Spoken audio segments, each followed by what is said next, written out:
Frères et sœurs, d'abord, je salue les frères et sœurs qui nous rejoignent sur le net. Soyez bénis en tout cas, et Rev Tov.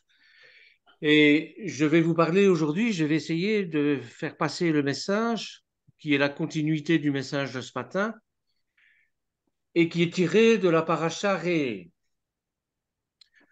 Souvenez-vous, il y a deux parachas d'ici à Veatranan. Moshe instaure le Shema Israël. C'est un début, c'est-à-dire que la première chose que nous devons faire, c'est écouter. Et ici, il introduit notre paracha par ré, par le verbe voir. Alors évidemment, nous habitons dans le monde, nous sommes dans le monde, et quand on est dans le monde, eh bien, c'est difficile de faire expliquer ces choses-là. Pourquoi? Parce que Napoléon disait qu'un petit discours, qu'un petit dessin, un petit schéma, vaut mieux qu'un long discours. La Torah nous dit l'inverse. La Torah nous dit d'abord écoutez, et puis on va voir. Alors, on va essayer un petit peu de parler de ça. Je ne vais pas refaire la paracha, bien sûr, mais il va s'agir, dans mon petit enseignement, dans mon petit message, du voir et de l'entendre. D'abord entendre, Shema Israël, entendre, et puis on voit, pour comprendre, pour connaître la prophétie messianique. Et c'est ce qu'il nous dit dans le psaume 89 au chapitre 16, au verset 16, pardon. Il nous dit, heureux le peuple qui connaît le son de la trompette. Il marche à la clarté de ta face, ô Éternel.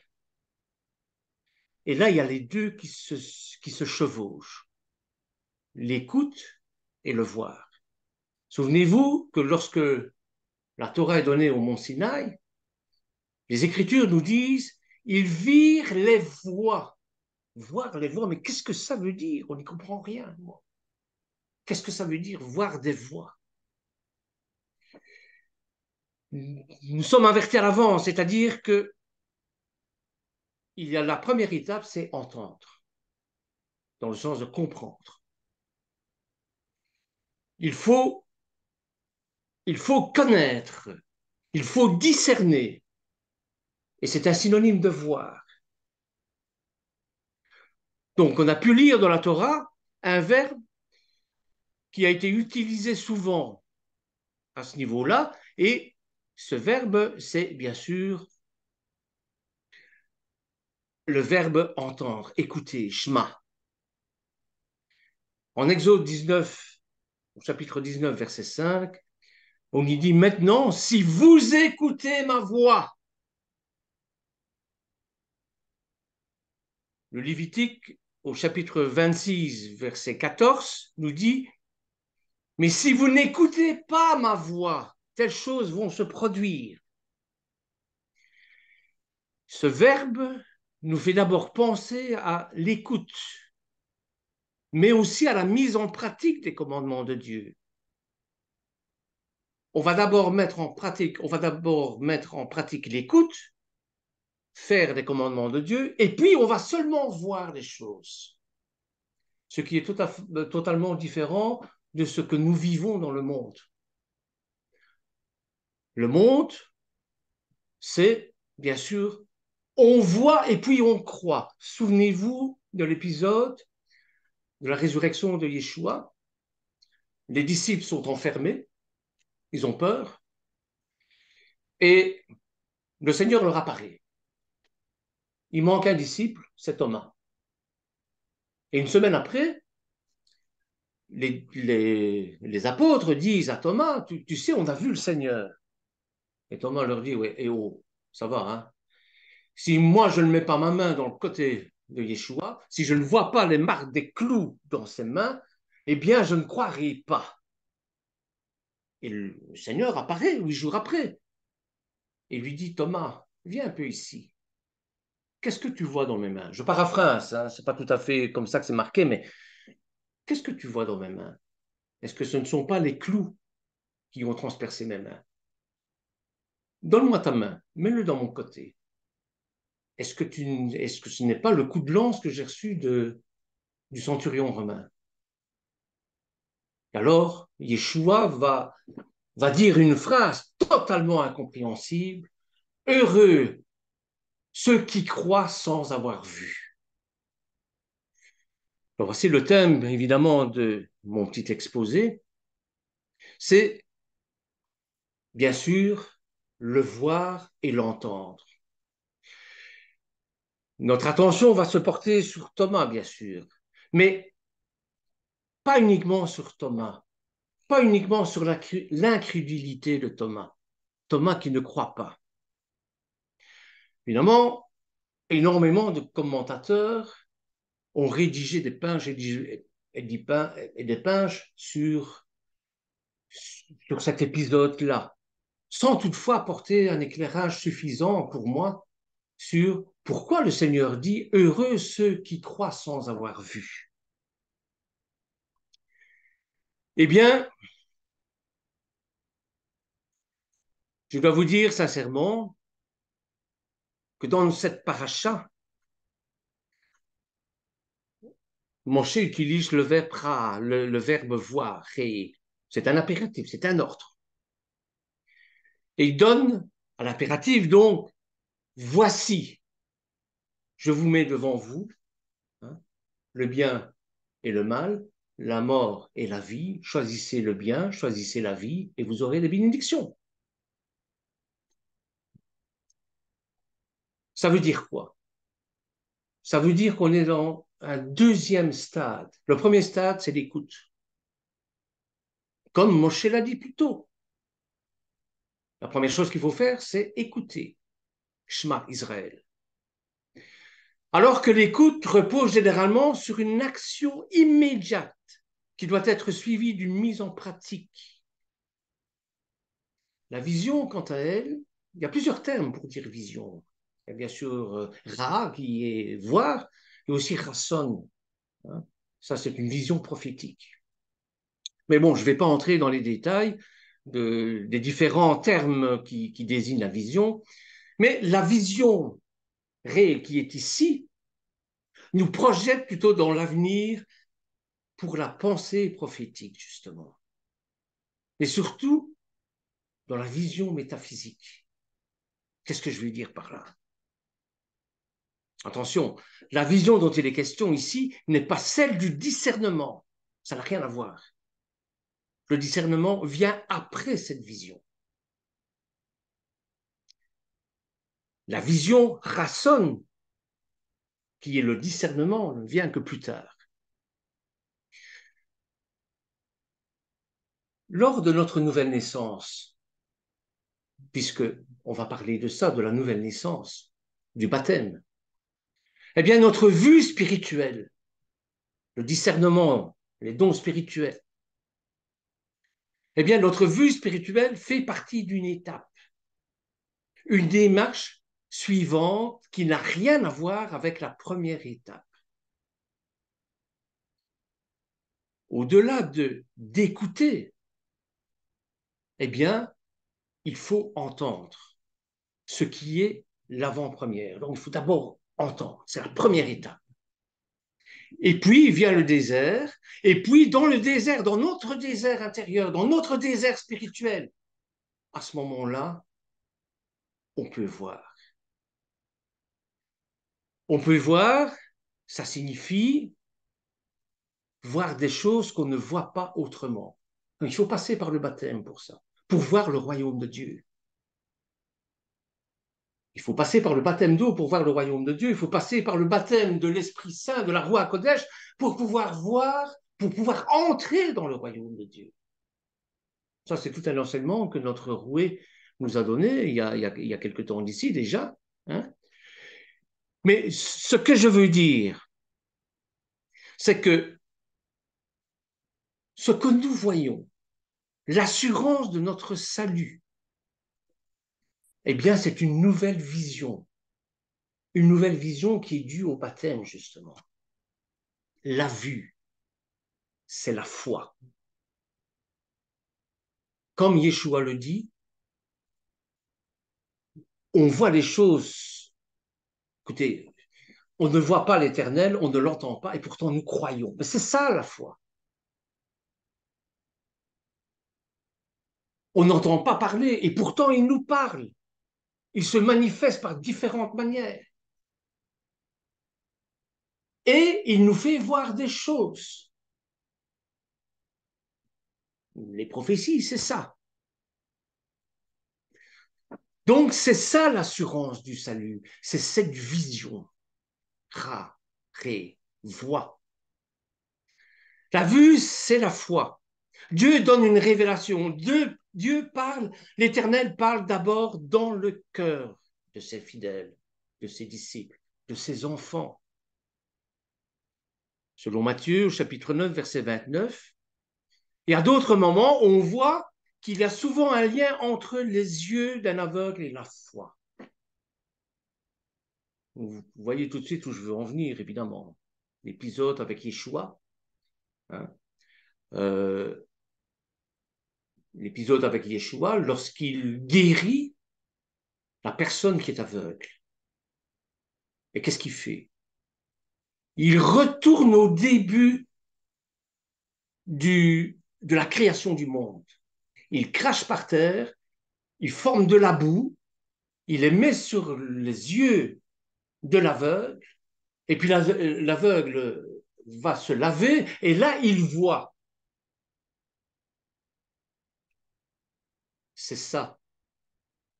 C'est ça le miracle, entre guillemets. Le miracle, c'est quoi? C'est simplement le retour à notre statut d'Adam avant la chute. Voyez? Qu'est-ce que je veux dire par là? Eh bien, comme je le disais tout à l'heure, pour voir Yeshua, pour comprendre le Messie, pour comprendre son identité, pour comprendre sa personnalité, frères et sœurs, nous devons être aveugles.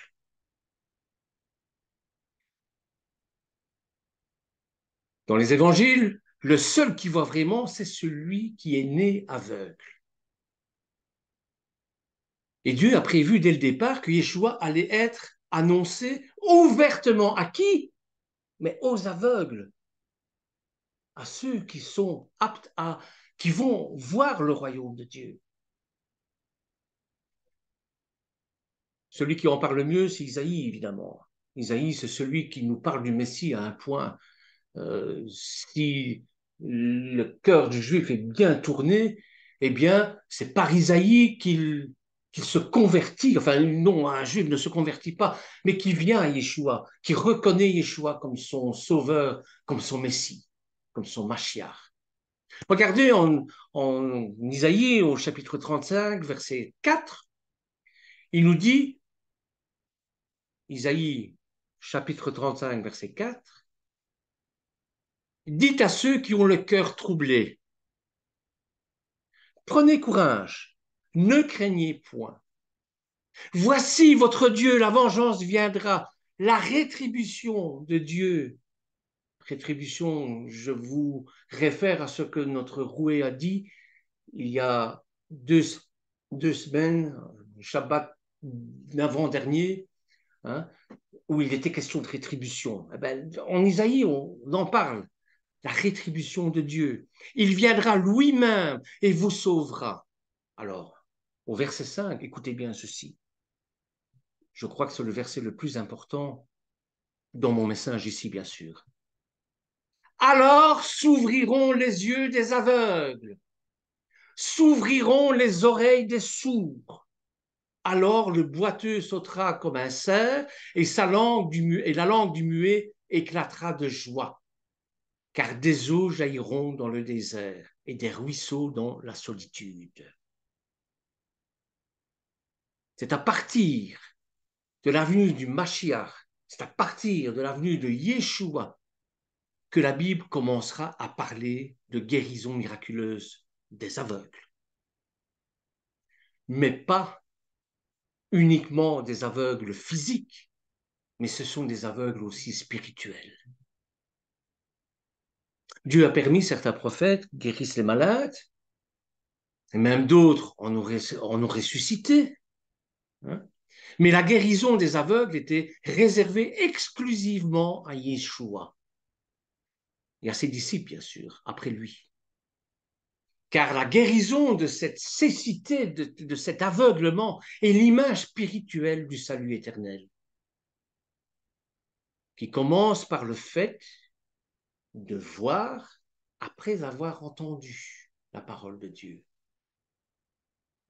Les aveugles étaient souvent impliqués dans les évangiles, comme le montre dans Jean au chapitre 9, versets 1 à 41, l'histoire dont je vous raconte avec l'aveugle qui était né aveugle. Et les disciples demandent à Yeshua, mais qui est fautif? Quel est le péché qu'ils ont commis? Parce que la faute, la malformation physique est toujours liée au péché, bien sûr. Et Yeshua va dire quelque chose d'extraordinaire. Il va leur dire, mais, ce ne sont ni les parents, ni lui-même qui ont fauté, mais l'action de Dieu devait se manifester en lui.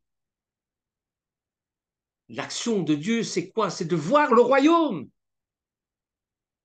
Il nous faut réaliser l'action de celui qui m'a envoyé pendant qu'il fait encore jour. Déjà la nuit approche et personne ne pourra plus agir.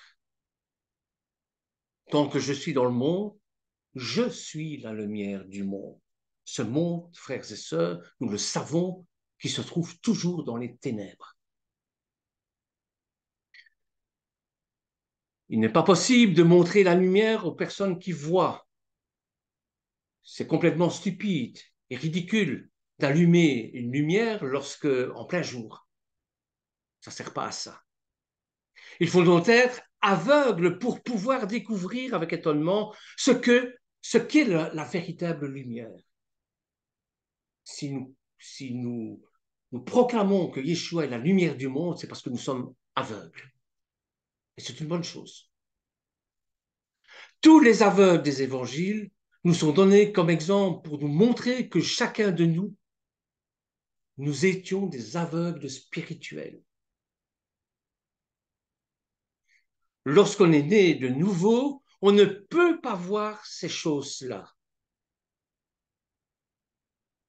On ne peut pas les entendre si on n'est pas né de nouveau. On ne peut pas non plus les comprendre. Comment voulez-vous que quelqu'un du monde puisse voir le royaume de Dieu? Comment voulez-vous que quelqu'un du monde puisse entendre la parole de Dieu? Comment voulez-vous qu'il puisse comprendre ce que nous vivons? C'est impossible. On n'est plus sur la même dimension, là. Vous voyez? Alors, bien sûr,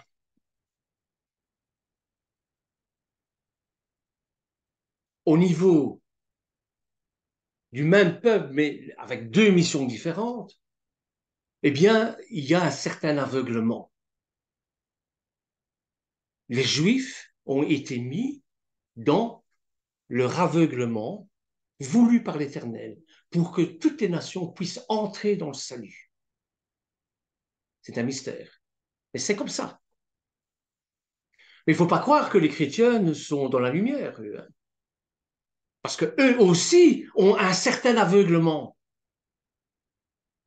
Eux aussi ont des entraves au discernement. Eux aussi ont besoin de salive et de boue de Yeshua pour laver leurs yeux.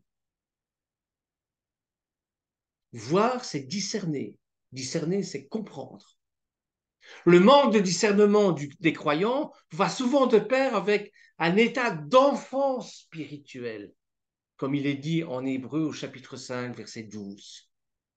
Quand notre roué nous dit arrêtez de boire du petit lait, vous êtes capable maintenant de manger de la viande. C'est ça qu'il veut dire. L'une des raisons pour lesquelles tant de fausses doctrines ont pu, hélas, se propager aisément dans la chrétienté, eh bien, c'est parce que beaucoup de chrétiens restent des petits enfants qui têtent encore à la mamelle de leur mère. Éphésiens chapitre 4, verset 14. Alors qu'ils devraient se développer et croître dans la grâce et la connaissance de notre Seigneur et Seigneur Yeshua, à Mashiach. 2 Pierre chapitre 3, verset 18. J'invente rien. Le manque de nourriture puisée dans la parole de Dieu. C'est pour ça qu'on fait autant d'enseignements. Non pas pour vous assommer. Hein. Si nous sommes charnels, au lieu de nourrir nos âmes de la parole et de la parole de Dieu et de Yeshua et du Mashiach, dans la parole, on va rester, on va demeurer. Mais si on ne mange pas de cette nourriture-là, si nous n'avons pas ce pain de vie, si on se contente de miettes, si nous ne sommes pas gloutons, gourmands, là on peut être gourmand, là, hein, eh bien, on va rester des nains spirituels, des petits-enfants.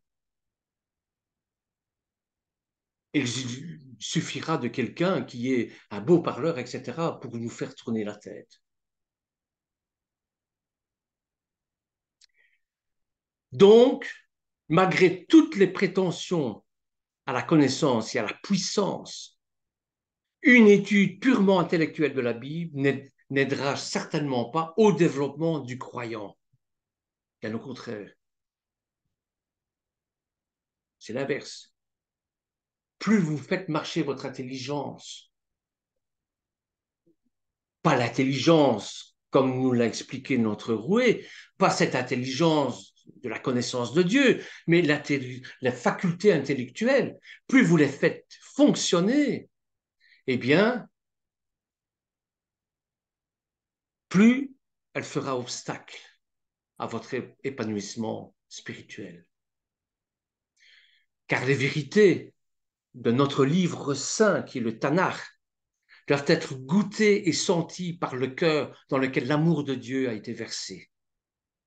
De telle façon que le tranchant de la parole, vous savez que la parole est comme une épée à double tranchant, eh bien, le tranchant soit éprouvé par une conscience exercée. Et c'est seulement ainsi que la vie spirituelle est enrichie et que la marche pratique correspond à la pensée de Dieu. C'est comme ça qu'on met ses pas dans les pas de Yeshua.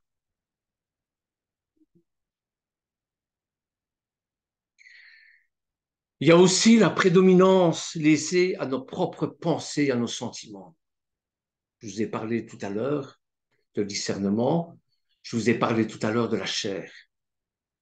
Eh bien, l'absence de discernement, cet aveuglement, conduit souvent le croyant à ne se laisser guider que par ses propres sentiments. Oh, qui chante bien. Cette mélodie, oh, je pleure.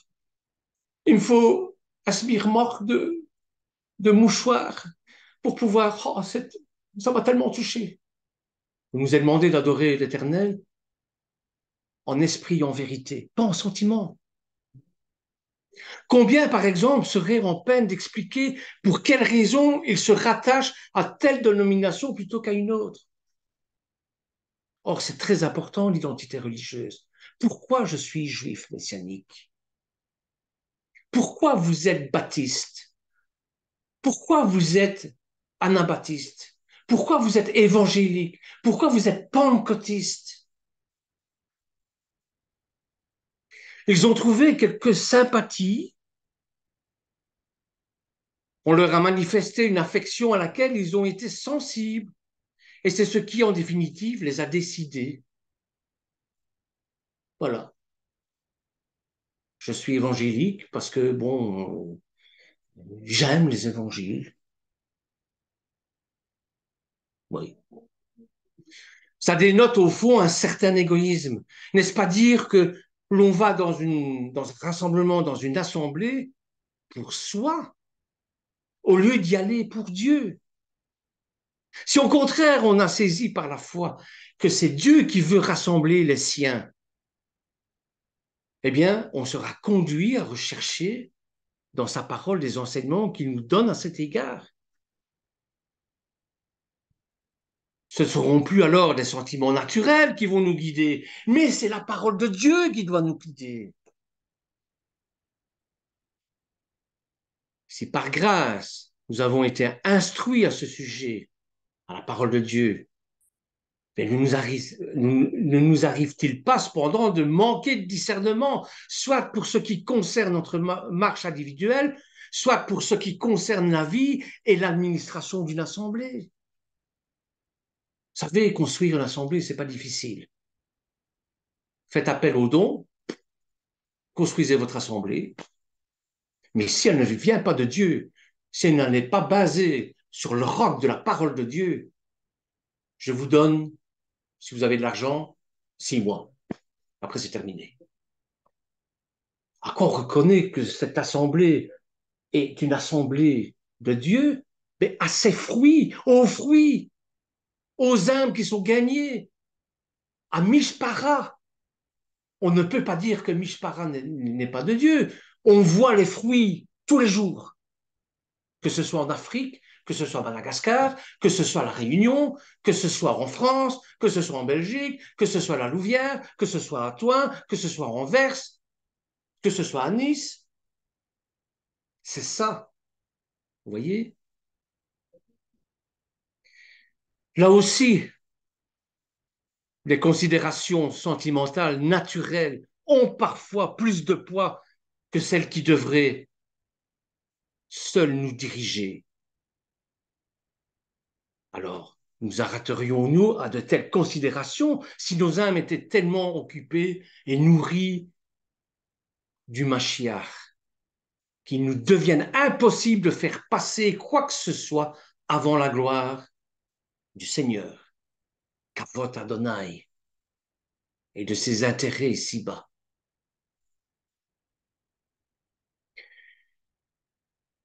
Notre piège au discernement, c'est l'attirance vers ce qui plaît au cœur naturel. Pour que nous puissions discerner les choses excellentes, il est nécessaire que notre amour abonde encore de plus en plus en connaissance de toute et toute intelligence. C'est dans Philippiens chapitre 1, versets 9 à 11. C'est-à-dire que la vie divine en nous, puisque Yeshua est venu dans notre cœur et occupe toute la place, eh bien, la vie divine en nous se développe et porte des fruits. C'est ce que je vous disais tout à l'heure. Si au contraire, nous recherchons ce qui plaît à nos cœurs naturellement, ah, qu'il chante bien celui-là, ah, comme il prêche bien celui-là, waouh, quelle charité qu'il a, eh bien, nous n'aurons pas de discernement qui convient dans les choses de Dieu. Et on l'a vu avec Samuel, par exemple. Samuel était d'une grande piété. Il aimait vraiment Dieu. Mais il aimait ses fils aussi. Ses fils qui, eux, ne pratiquaient pas la Torah. Et par faiblesse, par amour pour ses fils, eh bien, il a manqué de discernement plus d'une fois. Il ne s'agit pas d'être à l'Éternel, il ne s'agit pas d'être à Yeshua pour avoir du discernement. Il faut bien se connaître, il faut bien connaître ses faiblesses. Alors, peut-être dans telle ou telle circonstance, aurons-nous le désir d'être fidèles, d'accomplir la volonté de Dieu, mais nous ne saurons pas voir ce qu'il nous demande. Qu'est-ce que nous demandons dans la prière? Que ta volonté soit faite. Mais si nous n'avons pas ce pouvoir de discernement, puisque nous sommes aveuglés par nos propres sentiments et par tout un tas de choses, eh bien, nous ne connaîtrons pas la volonté de Dieu. Ça, frères et sœurs, nous l'avons tous expérimenté un jour ou l'autre. Et nous l'expérimenterons encore. De sorte que si nous vivons selon la chair, maintenant, là, nous manquerons de discernement dans les choses spirituelles. Et par suite, nous laisserons conduire par les pensées de notre propre cœur, au lieu de nous laisser gouverner par la volonté de Dieu.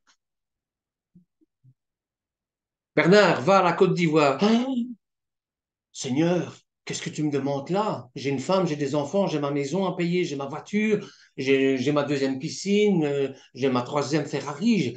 Je ne peux pas tout plaquer comme ça pour partir dans la brousse évangéliser. Voyez? Or, nous connaissons quelqu'un qui l'a fait. Il a laissé sa communauté, hein, pour partir justement, pour rassembler les pasteurs à la Côte d'Ivoire, parce que c'était sa mission. Je ne citerai pas qui, hein. Vous avez deviné qui c'était. Donc, une marche dans la crainte de Dieu, dans la crainte, dans le sens où on a peur de blesser, on a peur de, un peu comme sa fiancée, on a peur de la décevoir. Et c'est ça la crainte de Dieu. Et la séparation du mal, eh bien, ce sont les deux choses qui rendent capable de discerner la volonté de Dieu. La crainte de Dieu et la séparation du mal. Comment on se sépare du mal? Par la prière, par le sang du Yeshua, oui, ça c'est bien beau, mais en suivant la Torah. La Torah, c'est notre guide. L'Éternel nous dit, si vous voulez être agréé par moi, c'est comme ça que vous devez fonctionner, c'est comme ça que vous devez marcher. Rayez, voici, je mets devant vous le bien et le mal, je mets devant vous la vie et la mort, choisissez la vie et vous serez heureux.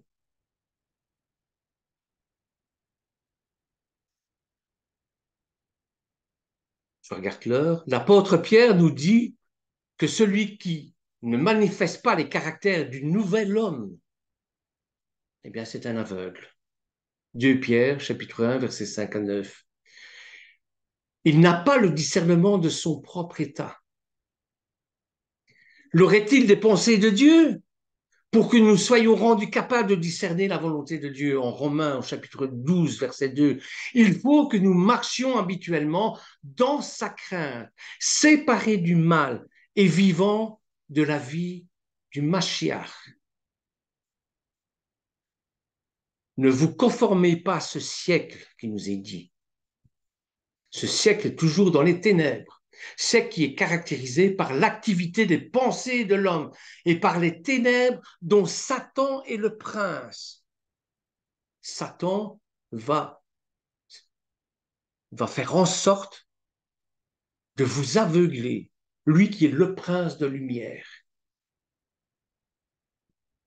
C'est la séparation extérieure. Elle doit découler d'une vraie séparation intérieure pour Dieu.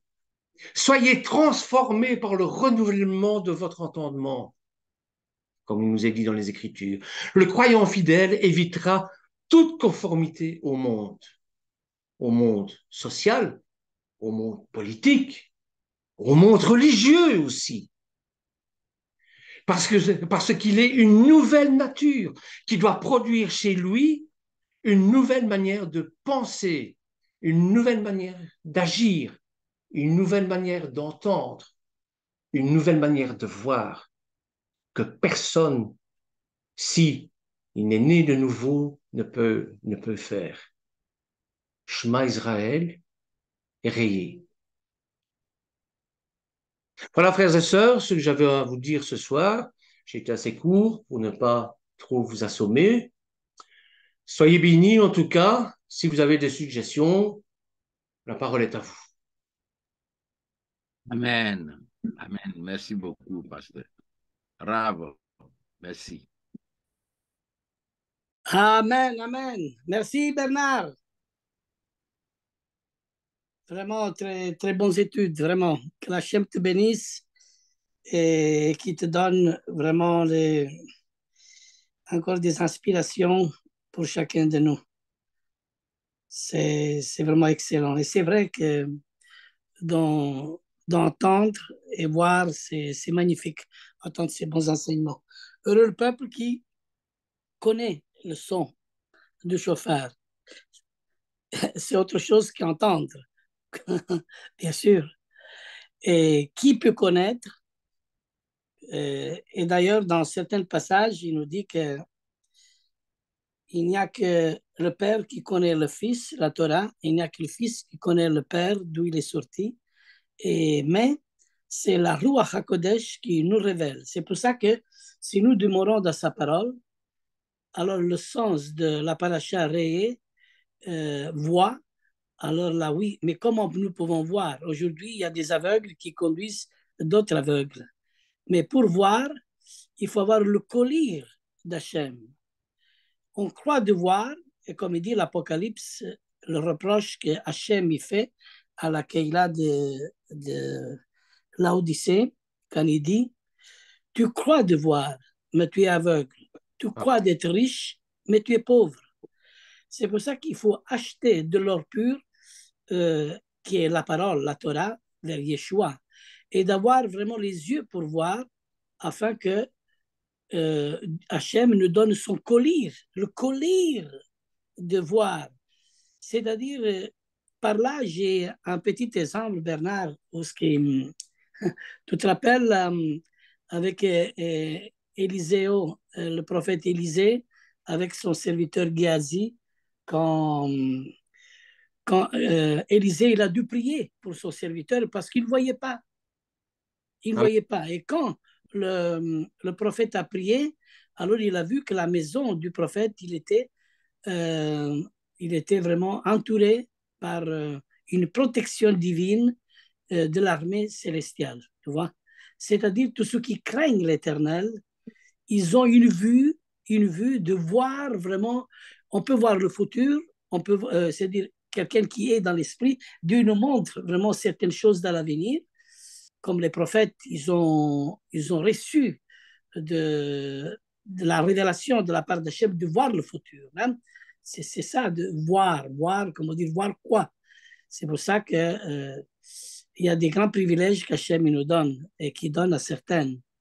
Et c'est vrai que à la prière du prophète, les choses y sont changées. Aujourd'hui, on a besoin justement d'une vue de la Torah, d'une vue selon le collier qu'Hachem nous donne pour voir la dimension dans laquelle nous devons tracer, arriver justement. Hein? Et par ça, tu m'as fait comprendre beaucoup de choses, Bernard. Vraiment, c'est le mot voir, pour moi, c'est quelque chose de très, très, très significatif. Voir quoi? On se pose beaucoup de questions. On ouvre les yeux, un bébé, quand il ouvre ses premiers les yeux, il commence à voir. Hein? Et après, petit à petit, tout au long de sa vie, le Seigneur, il montre à voir tant de choses. Et après, et après, après avoir vu, hein, ils doivent aussi choisir. Hein? Quel est le choix entre la bénédiction et la malédiction? Hein? C'est comme la paracha nous pose. Hein? Et je ne vais pas allonger, mais je te dis merci beaucoup pour ce bon partage. Qu'Hachem te bénisse. Parce que voir selon la foi, par exemple, comme tu as dit, je ne savais pas qu'Hachem m'a envoyé à Madagascar et je ne savais même pas où je devais aller. Et pourtant, j'ai seulement obéi. Et au moment où j'ai pensé à le premier atterrage, je l'étais arrivé, mais je devais prendre encore un autre avion. Et je me suis dit, quel billet j'ai fait? Je ne savais même pas. Et c'était quand on était à Madagascar. Mais c'était aussi une grande bénédiction et Hachem a voulu et a permis de voir des choses dans un monde que mes yeux n'avaient jamais vu. Et c'est là que j'ai été fort touché, brisé, que la pauvreté que j'ai vue dans ce pays, c'est vraiment atroce. Et où est-ce qu'on a dormi, mais j'ai été fort touché aussi. Ça m'a fait aussi forger, ça m'a forgé beaucoup dans cet appel. J'étais aussi très joyeux d'aller aussi en Afrique. Là, c'est encore un peu plus riche. Je dirais, c'est différent. Hein? La Côte d'Ivoire, c'est quand même en développement. Ce n'est pas comme Madagascar. Et du cas, le Seigneur nous a donné à connaître Pasteur Jean-Baptiste. Et, et par là, le Seigneur est en train de nous montrer, voir des choses, et on parle toujours des choses avec notre pasteur de comment ça va être Mishpara, et on parle tout le temps, Seigneur, réponds à nos prières pour les finances, pour ceci, pour cela. C'est vrai, pasteur Jean-Baptiste, on est vraiment très heureux de comprendre le mot voir. Hein? Amen. Tu veux dire quelque chose? Oui, c'est ça. Merci, Avi, merci, Rav Bernard. La partie qui m'a marqué, c'est la partie de Devarim 6, à partir du verset 5, 4, qui nous dit Souma Israël. Je le dis toujours aux gens que l'alliance qu'on a, Dieu avec nous, notre alliance doit être le Souma Israël. Écoute. Nous devons vraiment écouter. L'écoute est très profonde. C'est aussi obéir, c'est aussi pratiquer, c'est aussi se soumettre. C'est l'écoute. Et quand tu écoutes, Dieu est d'accord avec toi. Voilà, donc vraiment, c'est très bien que Amen. Hachem te bénisse, qui continue de nous aider. Moi, je dis que Mispara, notre alliance, c'est le Souma Israël. C'est le Souma Mispara. Nous devons être des peuples attentifs. Et d'ici, ces peuples sont attentifs. Nous devons être attentifs, écouter la parole, écouter la Torah. Vraiment que Hachem te bénisse abondamment. Hachem bénisse notre Roé Gadol pour Mispara, comme tu l'as dit. Mispara, elle vient de Dieu. Elle vient véritablement de Dieu. Ici, en Côte d'Ivoire, nous sommes en train de se mettre en place pour avoir vraiment des adhérents, parce que c'est la famille. Aujourd'hui, la famille manque. Le manque de la famille fait que les gens sont devenus rebelles. Le manque de famille fait que les gens n'écoutent plus la parole de Dieu. Mais Mispara est vraiment une famille qui vient pour nous rassembler, pour que nous restons écoute. C'est pourquoi il a dit Pierre, dans le livre de Actes chapitre 2, il dit que nous devons avoir un cœur circoncis. Nous devons avoir un cœur circoncis. Si notre cœur est circoncis, nous devons demander au Seigneur de circoncire les oreilles de nos cœurs. Les oreilles de nos cœurs. Quand les oreilles de nos cœurs sont circoncis, on peut bien entendre la voix de Dieu. On peut vraiment écouter.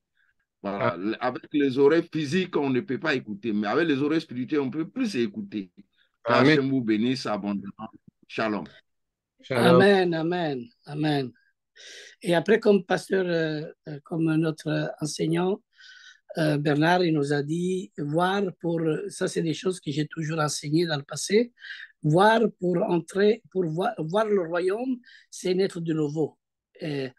Être né d'eau et d'esprit, c'est pour entrer dans le royaume. D'ailleurs, voir, ça c'est aussi le mot voir, c'est là qu'on doit faire le choix entre la bénédiction et la malédiction. C'est ça la paracha. On a parlé déjà depuis la semaine passée encore, et c'est vraiment une richesse. C'est vrai qu'avec une paracha, on pourrait faire beaucoup d'études ensemble. C'est une grande richesse. C'est pour ça que même Hachem a dit, je te bénirai et toutes les familles de la terre seront bénies. Si toutes les familles de la terre vont voir, et c'est lui qui a été percé. Un jour, même Israël vont voir celui qui a été percé et ils vont recevoir l'alliance et un cœur nouveau. Mais il faut vraiment voir et il faut avoir les yeux fixés vers celui qui est descendu du ciel. C'est Yeshua, notre guide, notre maître, notre Seigneur, que c'est bon d'y appartenir. Merci, Papa Bernard. Amen, amen, amen. Toute la gloire revient à l'Éternel. Kavod Adonai. Amen.